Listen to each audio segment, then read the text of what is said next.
ვასილი ჟარკოვი, რუსი ისტორიკოსი, რომელიც ახლა რა თქმა უნდა ცხოვრობს და მოღვაწეობს საქმიანობს საზღვარგარეთ, კერძოდ არის ვილნიუსის ჰუმანიტარული უნივერსიტეტის მოწვეული პროფესორი, სხვა რუსს ახლა BBC რა თქმა უნდა არ მოიწვევდა. მოკლედ ჟარკოვი ამ ინტერვიუში ამბობს შემდეგს: ბოლო 15-20 წლის განმავლობაში ყველა დიდი ეკონომიკური სახელმწიფოს მოუწია უზარმაზარი ვალების აკიდება და ამ კოლოსალური დავალიანების ჩამოწერის შესაძლებლობა არის ერთადერთი, ნუ ყოველ შემთხვევაში დასავლური ელიტები ხედავენ ამას როგორც ჩანს, ეს არის ომი, რომელიც ყველაფერს ჩამოწერს და რატომღაც ვარაუდობს ამ ყველაფერს ამ კრიზისის გამოწვევებას 2028 წელს. ანუ ეს არის მისი პოლიტეკონომიური შეფასება, ანალიზი. არის ეგეთი გამოცემა კანადური The Globe and Mail. მოკლედ ეს გამოცემა აქვეყნებს პუბლიკაციას, რომელშიც მკითხველს ამერიკის შეერთებული შტატების კანადაში შეჭრის მოლოდინზე და კანადელი პარტიზანების მომზადებაზე უყვება. ხო მაგარია, კანადელი პარტიზანი ამერიკის წინააღმდეგ, ვინ წარმოიდგენდა? ძალიან ბევრი უკრაინული წარმოშობის ხალხია და ეთყობა იმათაც ანგარიშობენ. რა თქმა უნდა, პირველ რიგში ისინი ჩაუდგებიან ხო. მოკლედ, აი ამ პუბლიკაციის თანახმად წყაროებით ცნობით ისინი მიიჩნევენ, რომ ამერიკელები სამხრეთიდან შეუტევენ და სტრატეგიულ პოზიციებს ერთი კვირის ან შესაძლო 2 დღის განმავლობაშიც კი დაიკავებენ. კანადა თეორიულადაც კი არ უშვებს წარმატებული თავდაცვის შესაძლებლობას, ამიტომ აპირებს მოაწყოს დივერსიები და ჩასაფრებები უპილოტო საფრენი აპარატების დრონების გამოყენებით.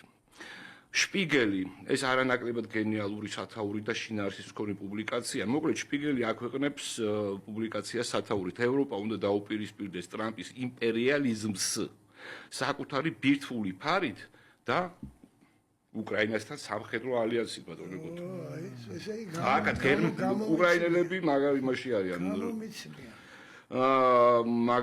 მაგარი მოთხოვნა როგორც ჩანს, ანუ ჟურნალმა შპიგელმა გამოაქვეყნა ვრცელი მასალა, რომელშიც დონალდ ტრამპი ევროპისთვის ეგზისტენციალურ საფრთხედ მოიხსენია. გამოცემა ამტკიცებს, რომ ამერიკის შეერთებული შტატების პრეზიდენტი ევროპას მოკავშირედ აღარ აღიქვავს და ძალის პოზიციიდან მოქმედებს შანტაჟის, ეკონომიკური ზეწოლისა და ტერიტორიული პრეტენზიების გზითაც კი, როგორც ეს გრენლანდიის შემთხვევაში მოხდა.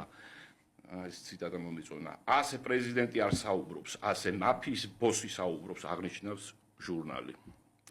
მე არ ვიცი ხა ვის უხდი შპიგელი ზელენსკის თუ ზელენსკი შპიგელს, ფაქტია რომ ამ ორ შორის შემჩნევა მჭიდრო და უხილავი სუბსტანციური კავშირი.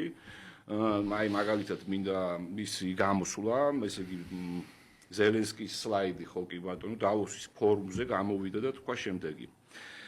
ევროპამ უნდა ისწავლოს თავის დაცვა, ხოლო გრენლანდიაში დაახლოებით 40 ჯარისკაცის გაგზავნა არასწორ სიგნალს უგზავნის რუსეთის პრეზიდენტ ვლადიმერ პუტინს და ჩინეთს.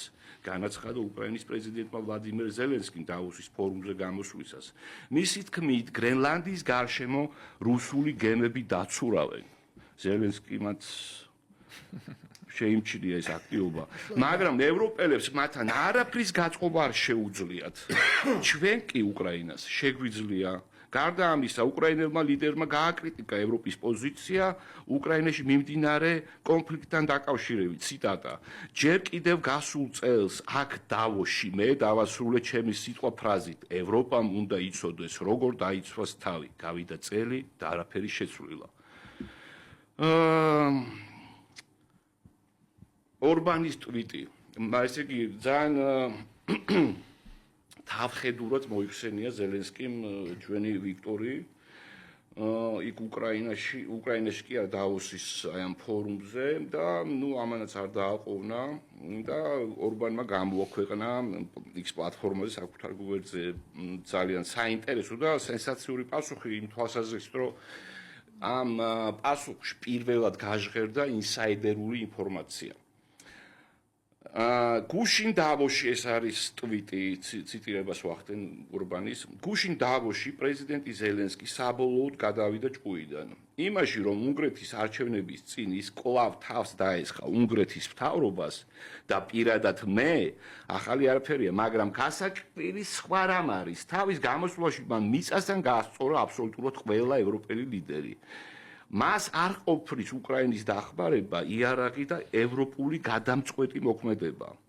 პასუხმა ბრუსელიდანაც არ დააყოვნა. გუშინ საღამოს ურსულა ფონ დერ ლაინმა უკრაინის განვითარების გზამკვლევი წარმოადგინა. ანუ როგორც ჩანს, აი ამ ევროპელ ლიდერებთან. იმიტომ რომ პრესაში ბანამდე ეს ინფორმაცია არ იყო გავრცელებული.